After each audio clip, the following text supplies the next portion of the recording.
Mr. Sulemana Braimah, so big question, who can do what Martin Amidu could not do? Well, at this stage, I really, I don't have anyone in mind.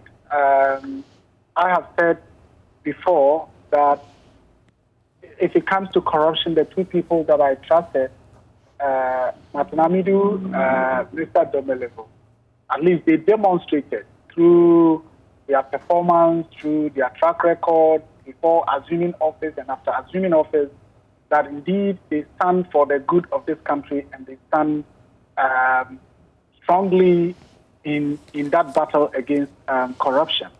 But unfortunately, we at this stage have both men out, and I sincerely appreciate Dr. Akoche's point about the possibility of Martin returning, but that is really something that I see as an impossibility. I don't think it will happen, and that is why at this stage I really don't know if the office of the special prosecutor would ever exist to do the work that we were told it was created to do. It all comes down to, I think, the kind of constitution we have and the fact that the president controls everything. It takes a president who says, look, this is what I want to do. It doesn't matter who is affected. Once you commit a crime, crime is crime. Once you engage in a corrupt act, well, the law will come after you. I wouldn't be bothered. But from Martin's resignation letter and previous lamentations, it is clear that he wasn't getting that support that he needed to be able to deliver. And as I said, how do you get work done if you don't have the logistics, if you don't have the necessary tools to be able to deliver? And for me, as I keep saying, what I'm happy about is that I would have been one of the people who would be very sad if Martin had allowed himself to be used and have his image decimated at the end of the day without anything. I mean, just sacrifice the years of hard work, the years of integrity, the years of whatever he has done, for which reason he doesn't own those mansions that these young and old politicians own, for which reason he doesn't own any of these plush properties that people who recently got into power are having, and those who were in power before have had. And why would you then allow yourself to be treated the way he was being treated, for everybody then to be insulted? But the last thing that I would want to say is that whilst we talk about Martin Amidu and the Special Prosecutor's Office, I think that it is important we also look at the board of the Special Prosecutor's the Special Prosecutor. What has been their role? If Martin was lamenting, if Martin was not getting what he needed to work, that is why a board exists. We are told now that it is the Audit Service Board, which I don't even think has the legal mandate to be acting the way they are acting.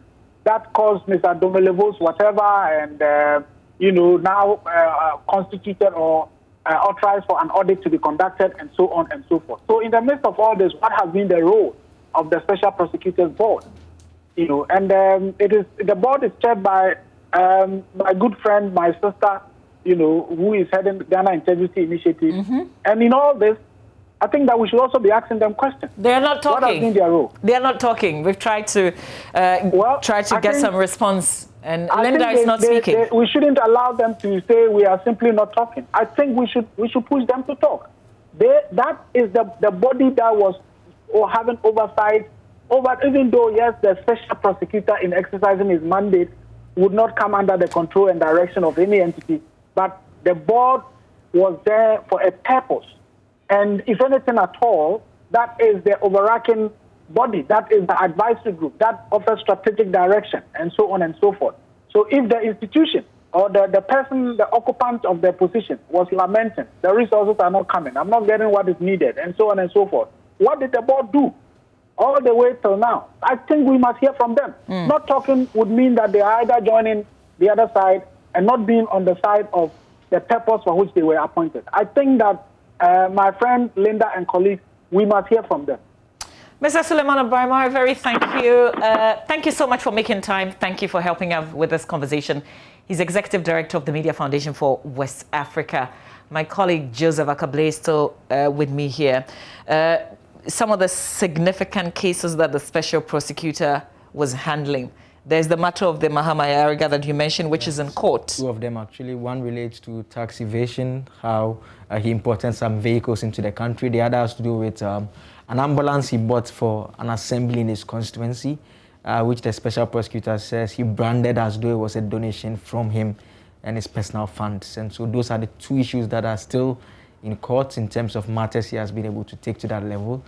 We know that he was investigating the Shraj contract for sale issue as well. And so the corruption aspect of it. But that's the one that he also mentions that the staff that were working on it had been compromised, apparently. Yeah. But it's important, there's this provision here, section 13(8) of the Office of Special Prosecutor Act. It says, where the office of the Special Prosecutor becomes vacant, the President shall within 6 months appoint a person qualified for appointment to that position. It goes on to say that for the purposes of this requirement, vacancy includes resignation, death, or vacation of post. And it's important to note that the law doesn't make any reference about whether when there's a resignation it has to be accepted or not accepted. It only says that this vacancy applies to resignation as well. And so we know he has tendered in a resignation. I don't know whether the president ought to accept it before he goes. We've not seen a situation, as Dr. Buzia said in the Salah case, that an employer cannot force an employee who doesn't want to work. I mean, if he says he's resigned, he's resigned. I mean, unless you can at best negotiate with him and speak to him to try and get him to revert. He had a non-renewable 7-year term. He's just done about 3 of that, and he's less than 3 actually. Less than 3 actually. Yes, so I think about 2 years, 8 months. I see. Yeah. Okay, but just to also clarify, we haven't heard from government? No, we are told that a response will come from government and will specifically address the issues. The main issue that is of contention now is the accusation that President Akufo-Addo interfered with the work of Martin Amidu in telling him to hold on with his investigation in terms of putting out the corruption risk assessment report for at least a week. And the SP says, then he informed the president that I cannot continue with my work because you are interfering with my independence. But the other question to ask is that the legal framework which was set up for him, this comment from the presidency, was there any legal basis for him to have been obstructed? That is a question that we obviously have to ask, because we gave him the backing to ensure that that communication would just have been a comment from the presidency and would not have affected. He issued the report and put it out there anyways.